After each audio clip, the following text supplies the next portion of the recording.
Hello, it's Toaster Party, bringing you another episode of Dragon Link deck lists, but today it's the non-budget version of the list I uploaded on Friday. Without further ado, let's get into the list itself. We have one copy of Cyframe Driver, because we're still running the Gamma package. We have now 3 Nibiru instead of Effect Veiler, because if you're going to be running hand traps in Dragon Link, they have to be high impact, and Nibiru is way more high impact than Effect Veiler. And you also are still keeping on the copies of 1 Red Eyes Darkness Metal Dragon, the 1 Levianeer, the 1 Tempest, just a really good extender, 1 copy of the Fantastical Dragon Phantasme, which can function as either a hand trap when in hand, or when in deck you can search it off of the Heretic Seal of the Heavenly Spheres onto the field as a sort of disruption on your opponent's turn off of the spheres. We also have 2 Absterrator Dragon, not a card you always want to open up, but definitely a good extender when you're either just summoning it or pitching it to the graveyard to search a rocket. 2 copies of Silver Rocket Dragon, the best non-tuner rocket monster. Good for ripping out extra deck cards from your opponent. Use it in conjunction with the Unchained Abomination. The 1 Black Dragon Collapse Serpent. 2 Magna Rocket Dragon, the second best non-tuner rocket monster that you can have. We also have the 3 copies of Safer, an amazingly powerful card. 1 Wyver Burster, Triple Tracer, the best rocket monster. We have 1 Rocket Recharger, just really here for the name, and its effect is somewhat good.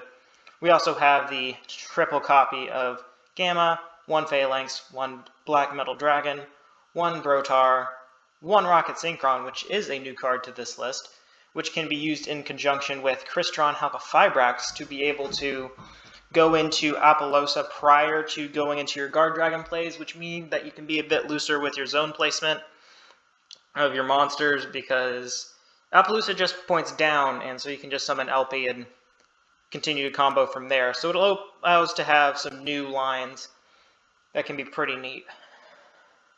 We also have the 1 for 1, 1 Dragon Shrine, 1 Foolish, 1 Monster Born, the triple Chaos space to get your Chaos Dragon plays going. We also have the 3 Quick Launch, an amazingly powerful card that I believe as long as this card is at 3, that Dragon and Link will be playable to some capacity.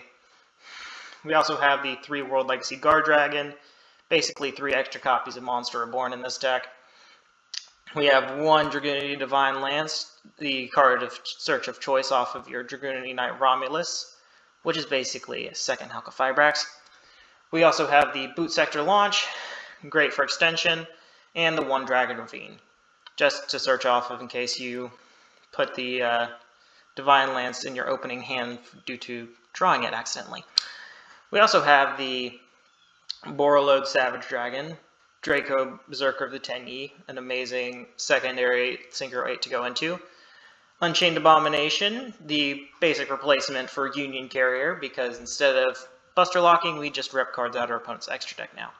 The Boral Sword Dragon, which should have been in the original list, but I kind of forgot the reprint existed in Maximum Gold, and the Maximum Gold alternate art is just not very pretty in my opinion. We have the Apollousa, Triple Burst, Delingerous Dragon, amazing extender, the new Halquifibrax, which you can play if you're not on a budget, the Romulus, Quad, Spheres, both the Guard Dragons, Double Striker, but now onto the side we get, well, Gamma Seal hasn't changed. Gamma Seal is just a very good card for this format. It might change because the format might be shifting due to the ban list, but I still think it's going to be pretty good going forward. We also have triple copies of Lightning Storm, 1 copy of Harpy's Feather Duster, 2 triple Tactical Talents, 2 Dark Ruler No More, and 3 copies of Forbidden Droplet.